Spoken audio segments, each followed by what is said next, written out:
Hello everyone and welcome to my first Tears of the Kingdom tutorial. I'm so happy to finally be able to play this game. I've already gotten past the Great Sky Islands just to speed things up a little. Anyway, today I'm going to be teaching you how to make 3 beginner-friendly vehicles in Tears of the Kingdom, alright? So one is really great for traversing the sky and the land. One is great for getting far in the sky, and the last one is great for exploring the depths. Alright?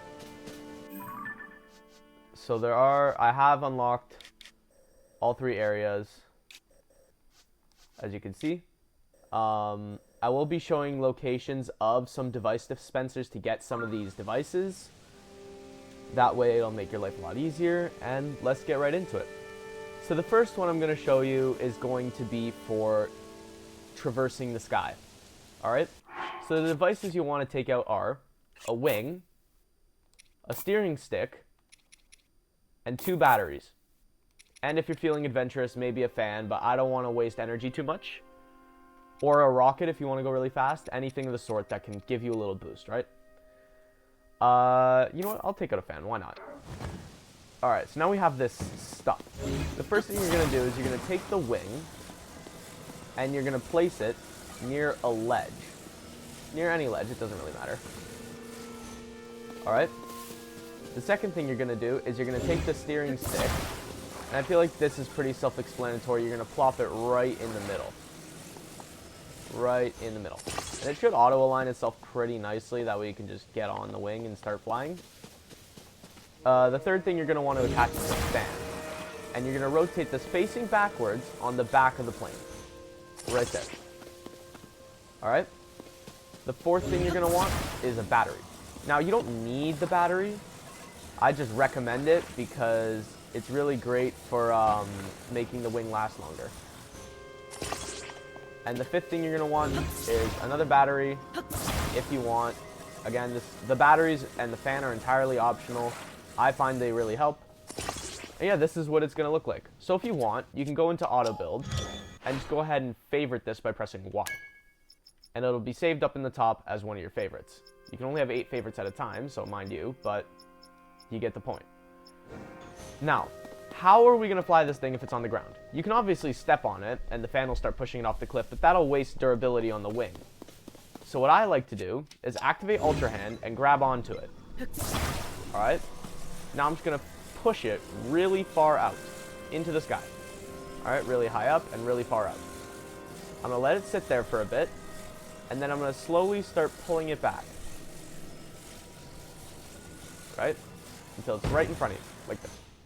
Next thing you're going to do is you're going to get on it and use recall on the wing. Then you're going to click control, and as soon as the wing reaches its peak, you're just going to go ahead and hit L. And now you can fly your wing all throughout Hyrule. So what I really like about this build is because it has 2 batteries on it, it lasts quite a while, and you can really fly anywhere. Like, where's Hyrule Castle from here? All the way, where is it? That's right there. Alright. So I don't think we're going to make it from there with the durability of the wing being so low. But we might be able to make it. Dive bomb. Yes. You can see, if you actually watch the battery, you can see the power draining from the inside, and eventually it does break. And that's why I recommend placing the battery on the front and on the back, because if you place them on the sides of the wings, when one breaks, it'll unbalance the plane and you'll start drifting to the side. And now as soon as that breaks, it's going to start using my energy cells. Which obviously is not a bad thing, but if you're a beginner, you might only have 1 cell. Oh, and now our wing is starting to break. You can see it's starting to flash green. As soon as it flashes green really fast, it's about to break. So not yet, not yet. And it's going to break any second now. Right there. So if you're on the steering stick and you hit the ground, you won't take any fall damage right off the bat. Alright, so that's really good. Or, if you want to use another wing, you can hold the up arrow and go ahead and find the wing in your items menu. Mine's all the way at the end. Alright, and then you're going to stop gliding and drop a wing midair. And then, oh, yeah. It takes a little practice, but you should be able to fall right on top of it. Just like this, and I messed up again. But you get the point. Oh, I might be able to catch up with it. I was going too fast. Alright. Stop, drop a wing, glide forward, and fall. There we go. So you can actually place another wing midair and then just start gliding. If you're on this thing, I recommend you hold shield and move side to side so you can control where the wing wants to go. This is also a great way to control your stamina and fly throughout the Kingdom of Hyrule. Oh, it's about to rain soon. Alright, I'm not going to fly all the way to Hyrule Castle, but I just wanted to prove my point. So we'll fall.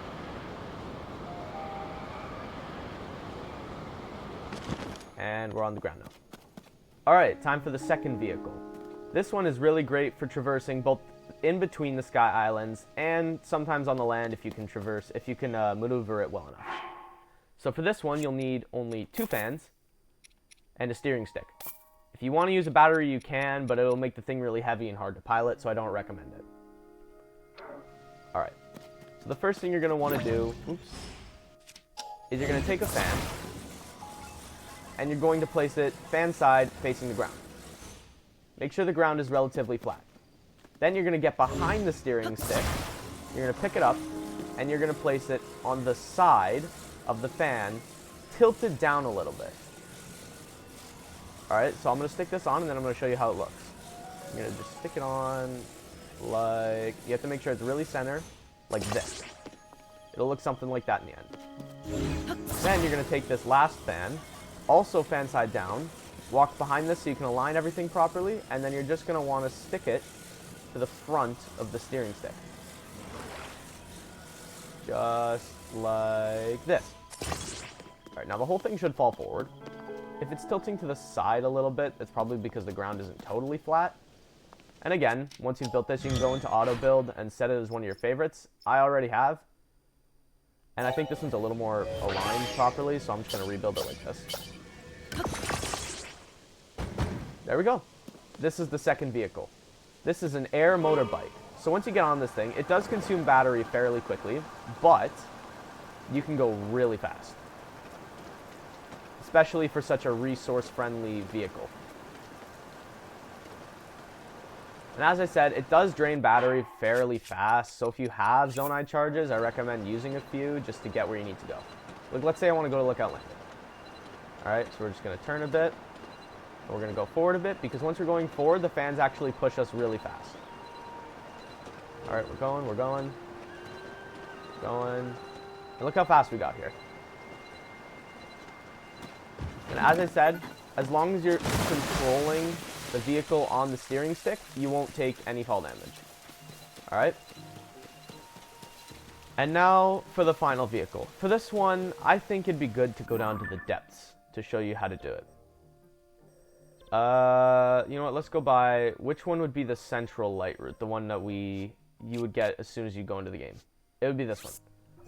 So this one is in the chasm, or chasm, however you want to pronounce it, right by Lookout Landing. So it's really easy to get to the depths. You can see actually on the map, right there is Lookout Landing, and then underneath it is that hole that sends you down to the depths. Alright, this one is a bit harder to assemble and get on top of, but once you do, it's really great. It goes decently fast and uses a decent amount of battery. For this one, you're going to need a steering stick, a small wheel, and finally a stabilizer. This is important because you only have one wheel, you need something to keep you upright.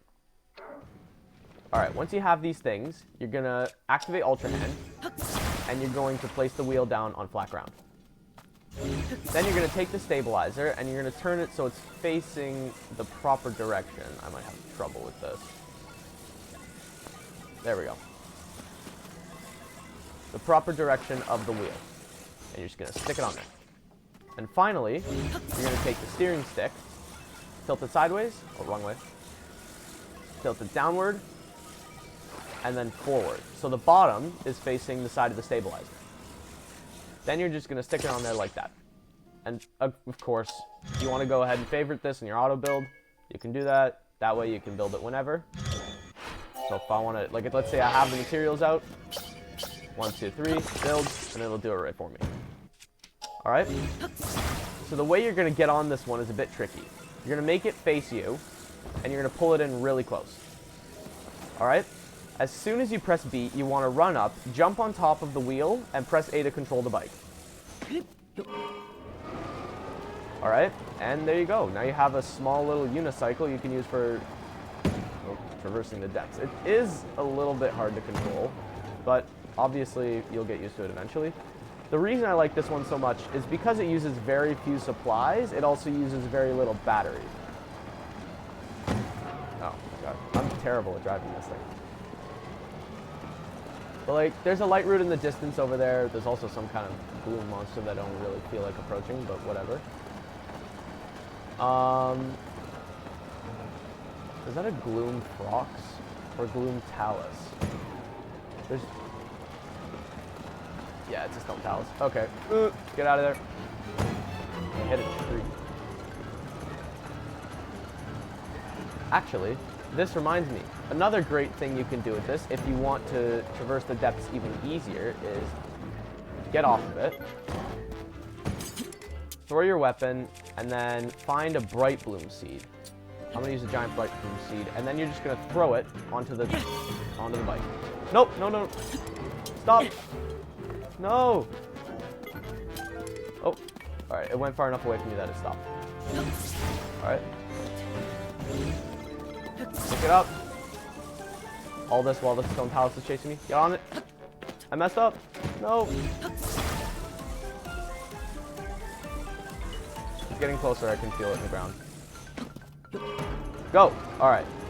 There we go. And now you have a little bit of light. So you can just zoom by these guys. Easy peasy. And that is why I love this vehicle for traversing the depths. Just look how easy it is to maneuver around this stuff.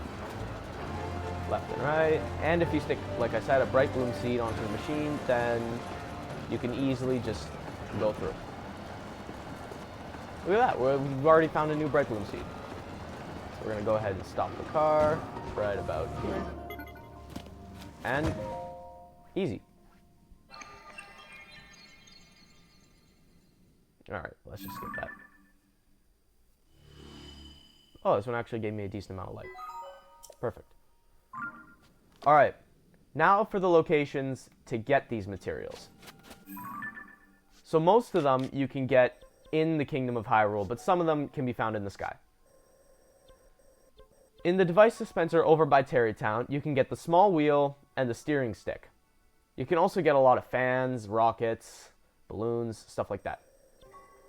For the stabilizer, I recommend going to the device dispenser by Kakariko Village. Now, for the other stuff, there isn't any in the depths. In the device dispenser by the Eldin Tower, you can get the battery. And finally, in the device dispenser next to the Gutenbach Shrine on the Great Sky Island, so this is still in the tutorial area, you can get the fan or the wing. And if you did the pre 1.1.2 duplication glitch, you can get a ton of large Zonai charges and just get a bunch of them. And I think that's going to be it for this tutorial. I hope you guys enjoyed. If you want to see more Tears of the Kingdom content, let me know down in the comments. And I guess I'll see you next time. Later.